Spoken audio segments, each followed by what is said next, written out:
Espíritas, amai-vos, este o primeiro ensinamento. Instruí-vos, este o segundo. Qual é a importância do conhecimento do Espiritismo para as nossas vidas? É este o assunto que nós vamos conversar hoje com Sóstenes Carvalho Cornélio, que está aqui conosco. Mas antes disso, nós vamos ver a mensagem do Momento Espírita.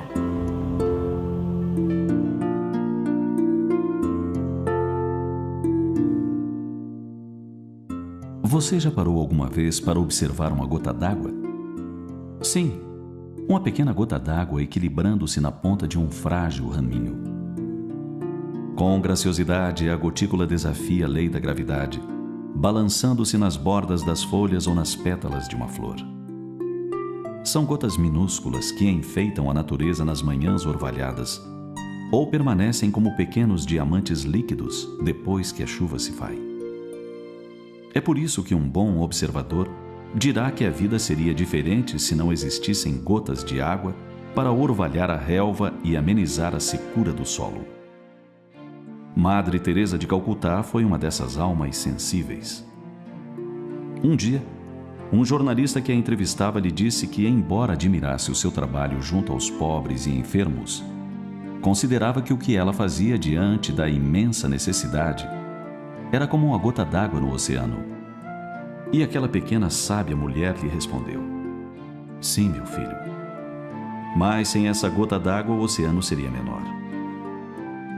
Sem dúvida, uma resposta simples e extremamente profunda, pois sem os pequenos gestos que significam muito, a vida não seria tão bela. Um aperto de mão em meio à correria do dia a dia. Um minuto de atenção a alguém que precisa de ouvidos atentos para não cair nas malhas do desespero. Uma palavra de esperança a alguém que está à beira do abismo. Um sorriso gentil a quem perdeu o sentido da vida. Uma pequena gentileza diante de quem está preso nas armadilhas da ira. O silêncio frente à ignorância disfarçada de ciência. A tolerância com quem perdeu o equilíbrio. Um olhar de ternura para quem pena na amargura. Pode-se dizer que tudo isso são apenas gotas d'água que se perdem no imenso oceano. Mas são essas pequenas gotas que fazem a diferença para quem as recebe. Sem as atitudes aparentemente insignificantes que dentro da nossa pequenez conseguimos realizar, a humanidade seria triste e a vida perderia o sentido. Um abraço afetuoso nos momentos em que a dor nos visita a alma. Um olhar compassivo quando nos extraviamos do caminho reto. Um incentivo sincero de alguém que deseja nos ver feliz quando pensamos que o fracasso seria inevitável. Todas essas são atitudes que embelezam a vida. E se um dia alguém lhe disser que esses pequenos gestos são como gotas d'água no oceano, responda, como Madre Teresa de Calcutá, que sem essas gotas o oceano de amor seria menor. E tenha certeza disso, pois as coisas grandiosas são compostas de minúsculas partículas. Sem a sua cota de honestidade, o oceano da nobreza seria menor.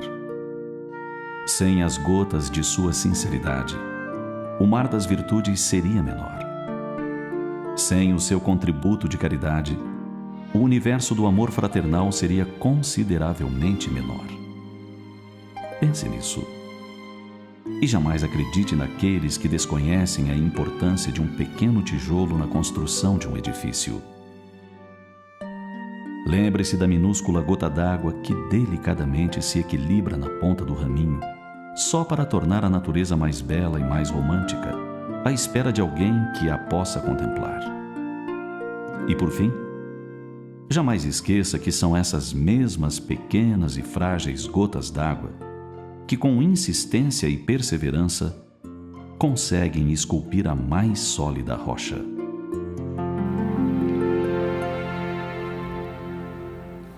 O Momento Espírita é produzido pela Federação Espírita do Paraná. As mensagens podem ser encontradas em CDs e também pelo site momento.com.br. Hoje temos a alegria de receber Sóstenes Carvalho Cornélio. O Sóstenes é membro do Conselho Federativo Estadual do Paraná e também está vinculado ao Centro Espírita Francisco de Assis, na cidade de Foz do Iguaçu. É uma alegria muito grande ter você conosco hoje, Sóstenes. Igualmente, Ivone, é uma satisfação retornarmos aqui ao teu programa e para falarmos do conhecimento espírita. Sóstenes, o Espírito de Verdade orientou: Espíritas, amai-vos, este o primeiro ensinamento, instruí-vos, este o segundo. Por que os Espíritos deram tanta ênfase, ressaltaram tanto a necessidade do estudo? Em nosso entendimento, porque não se alcança a plenitude do conhecimento sem uma dedicação continuada. Se nós percebermos nas ciências do homem, no estudo profissional, no estudo da vida, nas sociologias, nós temos que dedicar horas, anos, décadas para que a gente consiga deter um pouco de conhecimento. Porque no conhecimento do homem, nós podemos escolher aquilo que a gente quer estudar. Então, muitas vezes, eu não preciso, para que profissionalmente, para que socialmente eu me coloque, eu não preciso saber de tudo. Eu escolho determinadas ciências, posso até ter o direito de não gostar, por exemplo, de matemática, de física, e vou então estudar outras ciências. E assim eu consigo viver, eu consigo me posicionar. Mas para as ciências da alma, para o conhecimento da vida espiritual, é bom que a gente estenda as áreas que a gente vai estudar. Então, como espírita, eu posso até ter preferências por mediunidade, por assuntos ligados ao Departamento de Infância e Juventude, por exemplo, palestras, mas para que nós tenhamos a lucidez, a perfeita conexão com o mundo espiritual, para que a gente conquiste isso, vem então essa necessidade e a importância que os benfeitores espirituais nos traz ao estudo. O amor acaba sendo a conquista do entendimento pleno da doutrina espírita. Porque os aspectos estão interligados, né? Nós não podemos dizer que aderimos ao aspecto religioso ou ao filosófico. Os três aspectos estão envolvidos, né? Sim, porque o espiritismo ele não está repartido, né? Ele é um tripé que sustenta, né, esses aspectos filosófico, científico e religioso. Ele nos dá, cada um deles, elementos para que a gente desenvolva a nossa vida espiritual aqui na Terra, né? Então, se nós pudermos trilhar esse caminho do estudo continuado nos centros espíritas, na nossa casa espírita, no movimento espírita, trocando dividindo essas reflexões, nós alcançaremos aquilo que a doutrina nos trará, que é a paz íntima e o bem viver. E qual é a importância deste conhecimento, do conhecimento espírita para as nossas vidas? Então, no item 7 da conclusão do Livro dos Espíritos, Allan Kardec vai nos dizer que não há um desenvolvimento do conhecimento humano de súbito efeito. Ou seja, ninguém chega na vida aprendendo rapidamente, para qualquer coisa. As ideias espíritas e nas ideias espíritas se assemelha ao comportamento da vida. Então, muitas vezes nós começamos a estudar essas ideias espíritas, começamos a ter posse do conhecimento espírita, mas não aplicamos, né? Uma coisa é eu identificar o conhecimento, outra coisa é eu entender e outra coisa seria eu aplicar isso. E aí, o próprio Allan Kardec nos diz que mesmo qualquer quantidade de conhecimento espírita que o profitente ou o espírita vá colocar na sua vida, ele já tem algum ganho. Então, muitas vezes, o pouco que a gente conhece será suficiente para resolver questões íntimas que muitas vezes a gente não conseguiu resolver na nossa vida. Então, esse conhecimento espírita aplicado em nossas vidas, ele vai possibilitar um desenvolvimento moral, um desenvolvimento intelectual com mais tranquilidade.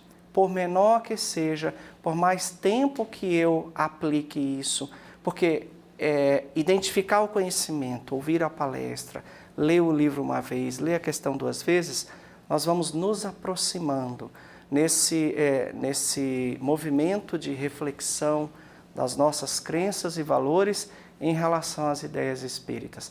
À medida que nós vamos encontrando isso e aplicando, o que se ganha não se perde mais. Então, a importância do conhecimento espírita, ela é fundamental para se adquirir aquilo que a doutrina nos promete, que é a paz, que é o perdão, que é o bem viver e, principalmente, se preparar para o retorno à pátria espiritual. O objetivo do Espiritismo realmente, como você bem colocou, é a transformação moral da criatura, né? E por que algumas pessoas, por mais que estudem a doutrina espírita, não conseguem alcançar a verdadeira reforma íntima? Reforma íntima, né?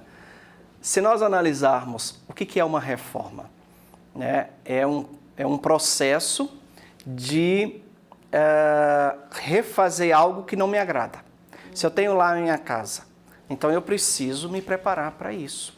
Eu preciso despender energia, eu preciso despender recursos monetários, contratar pessoas, contratar projetos, de forma que eu vou ter que destruir, desmoronar o existente para que eu chegue, alcance, almeje aquilo que eu quero dentro do campo físico. O que dizer dos conceitos morais, das crenças, dos valores da nossa cultura? Me sirvo também de Allan Kardec, quando ele classifica os tipos de adeptos da doutrina espírita.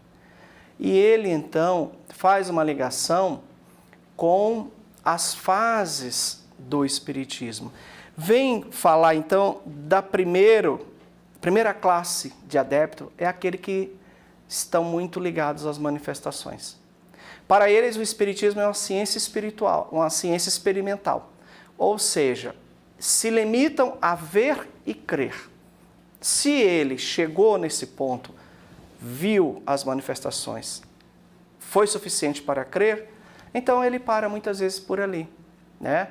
Não chegando à segunda classe, que é aquele que das manifestações identifica um corpo de princípios e filosofia de vida. Então, no segundo momento, muitas vezes, passado por essa crença nos espíritos, nós passamos a identificar nessas manifestações um corpo de ensinamentos similar ao do Cristo. Um corpo de ensinamentos para uma reforma moral, para que a gente consiga crescer, né, nesta vida. Mas não basta simplesmente identificar. Então eu passo pela fase de acreditar nos espíritos, chego na fase de identificar o que eles falam, posso até entender que os ensinamentos de Jesus e os ensinamentos dos espíritos possuem uma ligação, mas eu tenho que chegar até a terceira fase, classe ou grau, como diz Allan Kardec, que é da aplicação desses princípios. Então, aí está o patamar aonde se inicia a reforma íntima. Por menor que seja a mudança, ela precisa vir embasada na aplicação dos conceitos espíritas.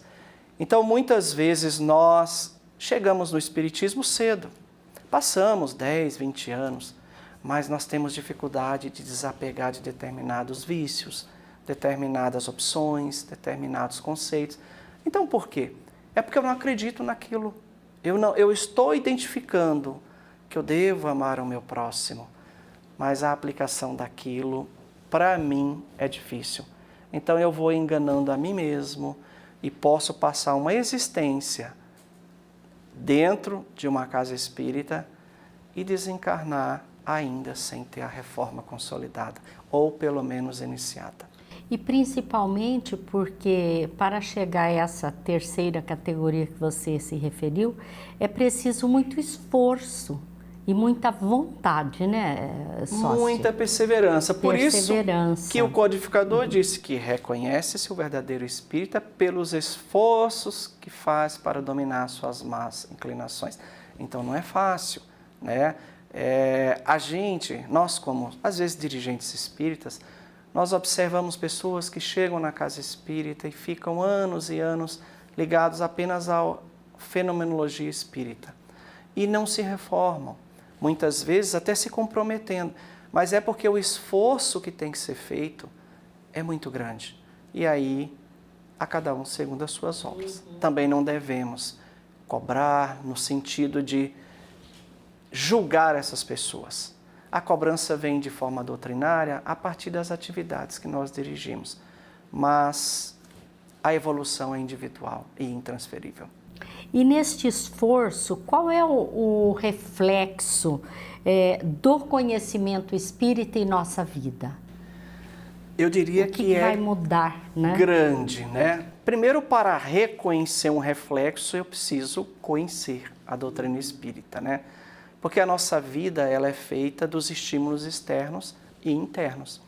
Muitas vezes o conhecimento, por exemplo, da vida profissional ou na vida profissional, nós iremos, né, tendo esses ganhos à medida que a gente vai se qualificando, se especializando, né? Ou até mesmo com os talentos que eu trago como espírito.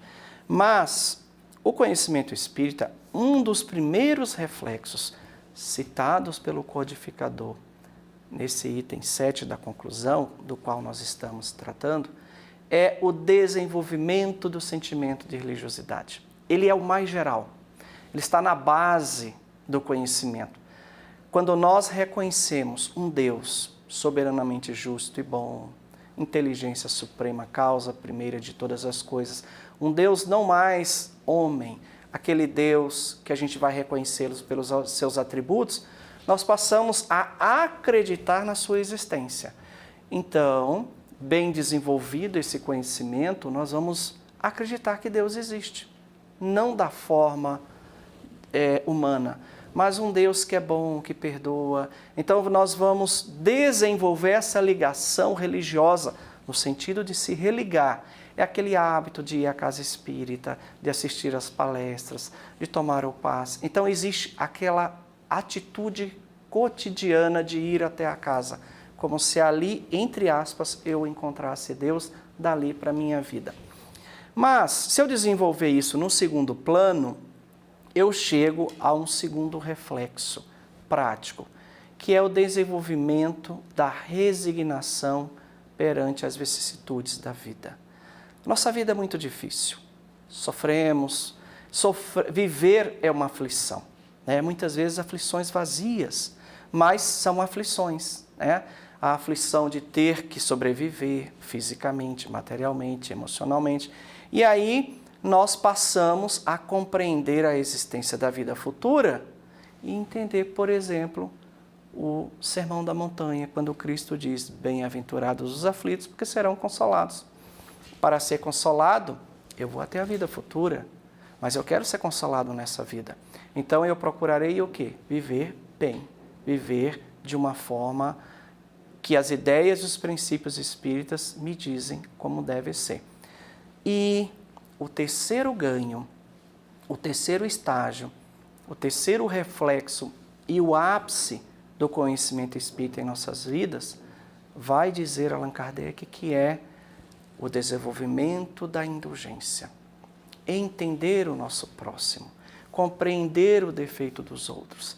Quando a gente subir essa pirâmide da base do sentimento religioso, passando pelo desenvolvimento da resignação e chegando à indulgência, nós completaremos o ciclo evolutivo do conhecimento espírita aqui nessa existência ou nas outras. É muito comum a gente ouvir alguém dizer: eu sou espírita. E ouvimos também alguém dizer assim: eu estou tentando ser espírita, né? Ou diz: eu gostaria muito de ser espírita. Existe uma escala para medir o quanto se é espírita? Primeiro nós temos que entender o que é uma escala, né? Uma escala é formada por indicadores, né? Que aonde se possa medir alguma coisa, né? Quem é professor, quem é matemático, quem é estatístico, quem está nas academias entende melhor isso. Mas numa linguagem mais comum, toda a escala deve ser feita por indicadores. No entendimento desses, no preenchimento desses requisitos, é que se chegará à nota máxima, né? Ou seja, atingiremos o ápice do ser espírita. Nós lembramos aqui uma reflexão da questão 918 do Livro dos Espíritos, quando Allan Kardec indaga os benfeitores acerca de quais seriam os indícios que levaria ao espírita a atingir o máximo da hierarquia espírita, ou seja, a evolução espiritual. E aí os benfeitores são diretos. Aquele que se assemelha ao homem de bem, aquele que cumpre a lei de justiça, de amor e de caridade em sua plenitude. Ou seja, quando a gente começa a entender que não devemos julgar ao próximo, quando nós diminuímos os nossos rancores, quando nós adquirirmos os caracteres da perfeição moral. E tem lá no Evangelho segundo o Espiritismo quais são os caracteres do homem de bem. Então nós, espíritas, deveríamos mensalmente, semanalmente, analisarmos esse checklist do homem de bem. É claro que a gente não vai se transformar de uma hora para outra, mas nós poderemos escolher aquele que mais se aproxima desse período. O que eu posso fazer hoje? Posso deixar de falar mal de alguém? Eu vou exercitar isso nesse mês. No semestre. Todo final de ano a gente faz uma listinha, né? A gente deveria retornar a lista e ver o que é que eu melhorei. Então a escala, ela é algo intangível. A Joana de Ângeles nos fala na obra O Ser Consciente que nós devemos trabalhar com dados intangíveis, dados não palpáveis para ser feliz também, não somente as coisas materiais. Então, uma forma da gente atingir isso é compreender melhor os princípios e ideias espíritas. Realmente é muito importante nós analisarmos essas questões, porque são elas, é esse entendimento que vai nos auxiliar na nossa melhoria íntima, não é, Sóstenes? Nós queremos agradecer a sua participação, desejamos tê-lo em outras oportunidades conosco. Eu que agradeço igualmente e, claro, recebendo o convite, aqui estaremos novamente. Muito obrigada, Sóstenes. Muito obrigada a todos vocês. Nós lhes desejamos muita paz.